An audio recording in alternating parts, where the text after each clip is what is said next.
Assalamualaikum warahmatullahi wabarakatuh. Perkenalkan, nama saya Widya Putri Irawan dari kelas 12 IPA 5 SMA Negeri 1 Terbanggi Besar. Di sini saya akan menjelaskan sedikit materi tentang pemilihan umum pertama tahun 1955 yang telah ditugaskan oleh Bu Eka selaku guru pelajaran sejarah Indonesia SMA Negeri 1 Terbanggi Besar. Pemilihan Umum Legislatif Indonesia 1955 atau bisa dikenal dengan Pemilihan Umum Indonesia 1955 adalah pemilihan umum pertama di Indonesia yang diadakan pada tahun 1955. Pemilu ini sering dikatakan sebagai pemilu Indonesia paling demokratis. Pemilu tahun 1955 ini dilaksanakan saat keamanan negara masih kurang kondusif. Beberapa daerah dirundung kekacauan oleh DI atau TII, khususnya pimpinan Kartosoewirjo. Dalam keadaan seperti ini, anggota angkatan bersenjata dan polisi juga memilih. Mereka yang bertugas di daerah rawan digilir datang ke tempat pemilihan. Pemilu akhirnya pun berlangsung aman.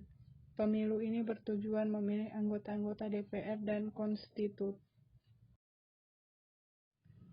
Adapun beberapa alasan atau latar belakang terjadinya pemilihan umum tahun 1955. Yang pertama adalah revolusi fisik atau perang kemerdekaan, menuntut semua potensi bangsa untuk memfokuskan diri pada usaha mempertahankan kemerdekaan.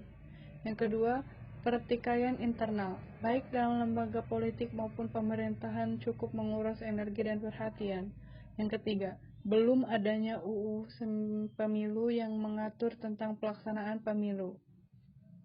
UU Pemilu baru disahkan pada tanggal 4 April 1953 yang dirancang dan disahkan oleh Kabinet Wipolo. Pemilihan pertama awalnya direncanakan untuk Januari 1946, tetapi karena Revolusi Nasional Indonesia masih berlangsung, hal ini tidak memungkinkan. Setelah perang, setiap kabinet memasuki pemilihan umum dalam programnya. Pada bulan Februari 1951, Kabinet Nasir memperkenalkan RUU Pemilu. Tetapi kabinet ini jatuh sebelum diperdebatkan dalam parlemen. Kabinet berikutnya, yang dipimpin oleh Sukiman, berhasil mengadakan beberapa pemilihan regional. Akhirnya pada bulan Februari 1952, Kabinet Wipolo memperkenalkan RUU untuk mendaftarkan pemilihan. Diskusi di Dewan Perwakilan Rakyat tidak memiliki sampai September karena berbagai keberatan dari partai politik menurut Faith. Ada 3 faktor penyebab hal ini terjadi. Pertama, para legislator khawatir kehilangan kursi mereka. Kedua, mereka khawatir tentang kemungkinan ayunan untuk partai-partai Islam. Dan yang ketiga, sistem pemilihan sesuai dengan konstitusi sementara tahun 1950, sehingga akan berat lebih sedikit perwakilan untuk daerah di luar Jawa. Meningkat kenyataan bahwa kabinet itu jatuh setelah memperkenalkan langkah-langkah konsperial. Ada keengganan untuk memperkenalkan RUU Pemilu dan ada kekhawatiran tentang kemungkinan konflik politik yang disebabkan oleh pemilihan. Meskipun demikian, banyak pimpinan politik menginginkan pemilihan umum karena legislatif yang ada pada saat itu didasarkan pada kompromi dengan Belanda.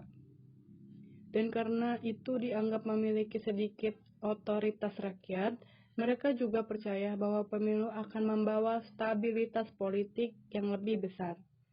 Hal ini semakin diperkuat oleh peristiwa 17 Oktober 1952, ketika tentara bersenjata di depan istana menuntut pembaharuan badan legislatif, menyebabkan tuntutan yang lebih besar dari semua pihak untuk pemilihan awal.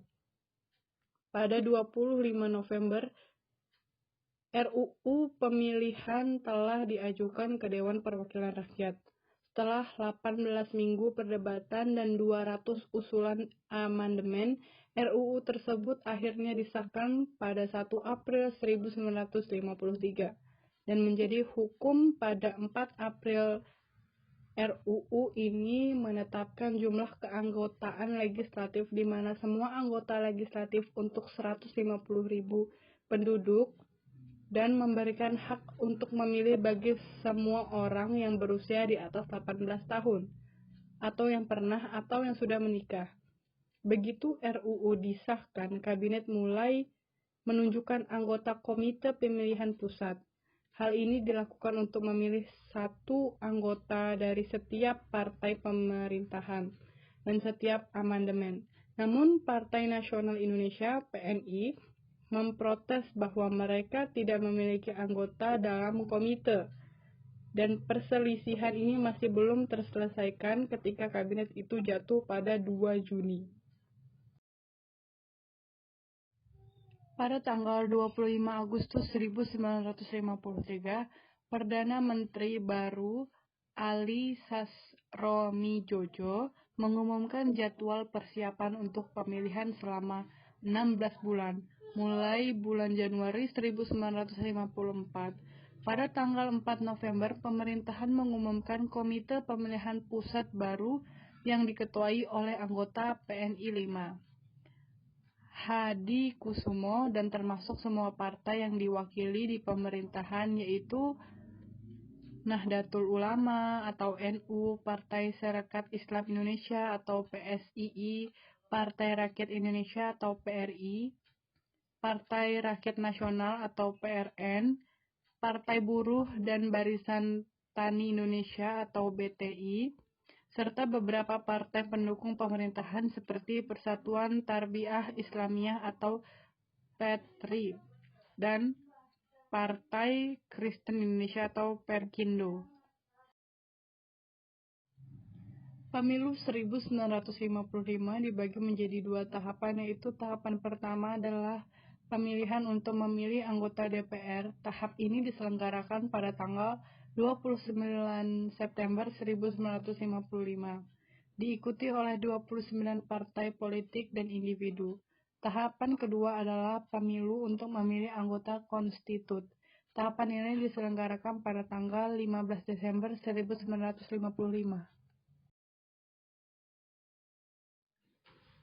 Pemilu 1955 tidak dilanjutkan sesuai jadwal pada 5 tahun berikutnya atau yang akan datang, yaitu 1960. Hal ini dikarenakan pada 5 Juli 1959 dikeluarkannya dekret presiden yang membubarkan konstitut dan pernyataan kembali ke UUD 1945. Kemudian pada 4 Juni 1960, Soekarno membubarkan DPR. Hasil pemilu 1955 setelah sebelumnya Dewan Legislatif itu menolak RAPDN yang diajukan pemerintahan. Presiden Soekarno secara sepihak melalui Dekret 5 Juli 1959 membentuk DPR Gotong Royong atau DPR-GR dan MPR sementara atau MPRS yang semua anggotanya diangkat presiden. Dapat dilihat pada gambar, itu adalah contoh dari lambang-lambang pada partai pada tahun 1955. Hasil pemilihan umum 1955 atau hasil pemilu tahap 1, 29 September 1955. Pada tanggal 29 September 1955, lebih dari 39 juta rakyat Indonesia memberikan suaranya di kotak-kotak suara. Hasil pemilihan umum 1 yang diikuti 172 kontestan pemilu 1955, hanya 28 kontestan atau 3 diantaranya perseorangan yang berhasil memperoleh kursi. 4 partai besar secara berturut-turut memenangkan kursi, yaitu Partai Nasional Indonesia 57 kursi atau 22,3%, Masyumi 57 kursi atau 20,9%, Nahdlatul Ulama 45 kursi atau 18,4%, dan Partai Komunis Indonesia 39 kursi atau 15,4%. Keseluruhan kursi yang diperoleh adalah sebesar 257 kursi. 3 kursi sisa diberikan pada Wakil Irian Barat yang keanggotaannya diangkat Presiden. Selain itu diangkat juga 6 anggota parlemen mewakili Tionghoa dan 6 lagi mewakili Eropa. Dengan demikian, keseluruhan anggota DPR hasil pemilu 1955 adalah 272 orang. Hasil pemilihan tahap 2. Jumlah kursi keanggotaan konstitut dipilih sebanyak 520 orang. Tetapi di Irian Barat yang memiliki jatah 6 kursi tidak ada pemilihan, maka kursi yang dipilih hanya 514 kursi. Hasil pemilihan anggota Dewan Konstitut menunjukkan bahwa PNI, NU, dan PKI meningkat kedudukannya, sementara Masyumi meski tetap menjadi pemenang kedua, perolehan suaranya merosot. Sekian video yang saya buat, semoga dapat bermanfaat dan menghibur. Wabillahi taufiq wal hidayah. Wassalamualaikum warahmatullahi wabarakatuh.